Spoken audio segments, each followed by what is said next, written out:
préalable, petit poisson blanc, le top de la dorade, haché grossièrement en tartare. Alors au préalable, j'ai mis ma friteuse à chauffer à 160, une casserole avec de l'eau, de la crème et de l'eau, de la crème et du jus de citron pour faire cuire le chou-fleur. Le citron il va permettre de garder une belle couleur et la crème que ça ne noircisse pas parce que ça s'oxyde très vite. Alors il n'y a pas besoin d'avoir des couteaux exceptionnels, il n'y a pas besoin d'un chou-fleur, ça se coupe tout seul.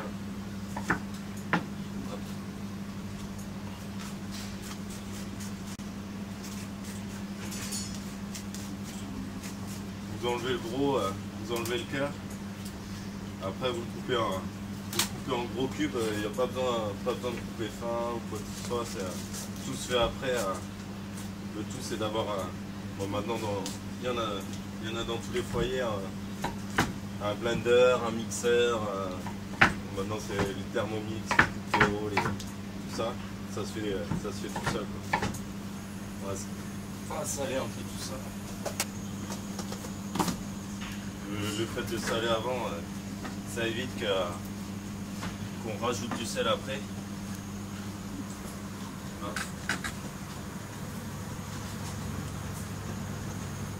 Et l'avantage c'est qu'il n'y a pas besoin d'être sur la casserole, ça se fait tout seul, il y a juste à laisser cuire comme une soupe.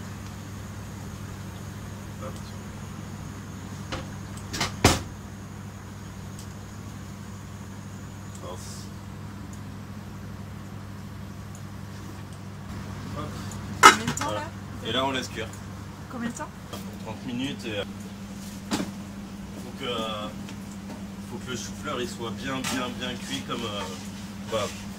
comme une pomme de terre pour faire une purée.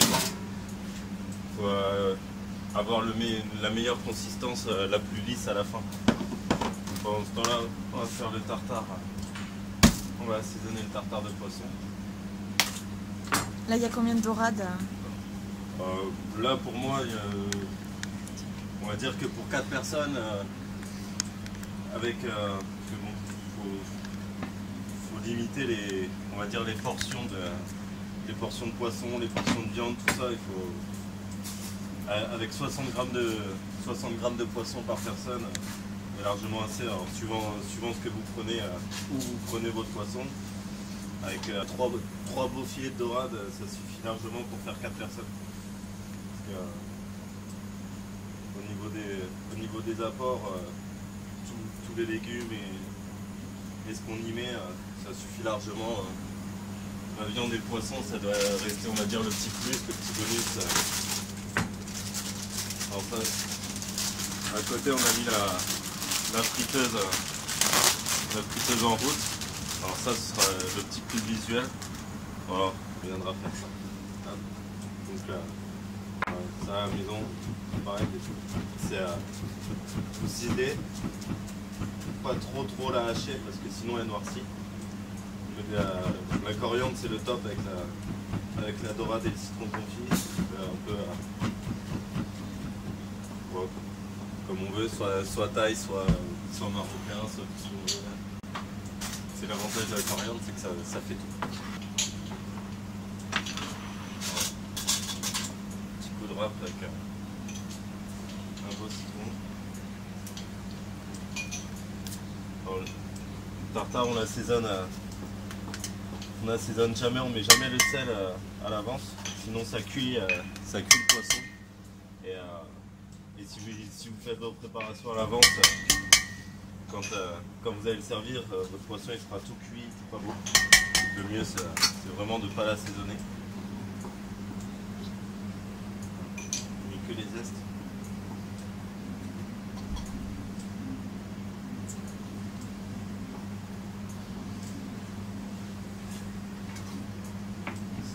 Il faut vraiment le tailler le plus fin possible. Faut pas hésiter à le hacher.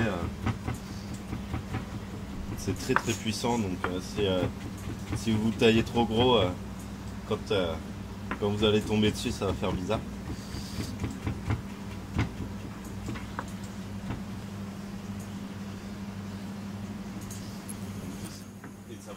va assaisonner le tartare aussi en même temps. Je vais mettre un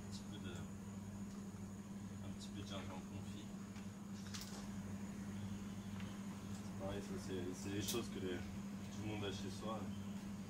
Un plateau de sushi, quand on a pris un plateau de sushi et qu'il reste un peu de wasabi, un peu de gingembre, tout ça, c'est des choses que on peut faire très facilement.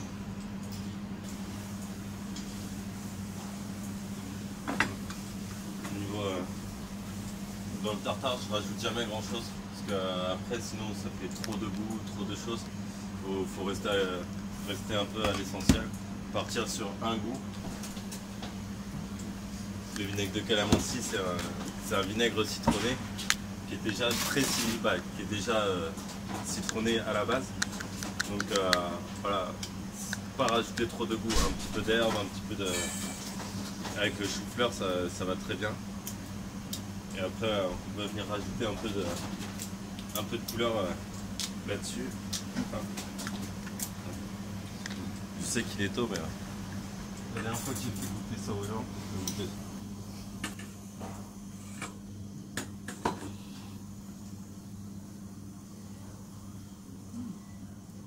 Ça sent bien l'acidité. Ça reste du vinaigre, mais c'est top.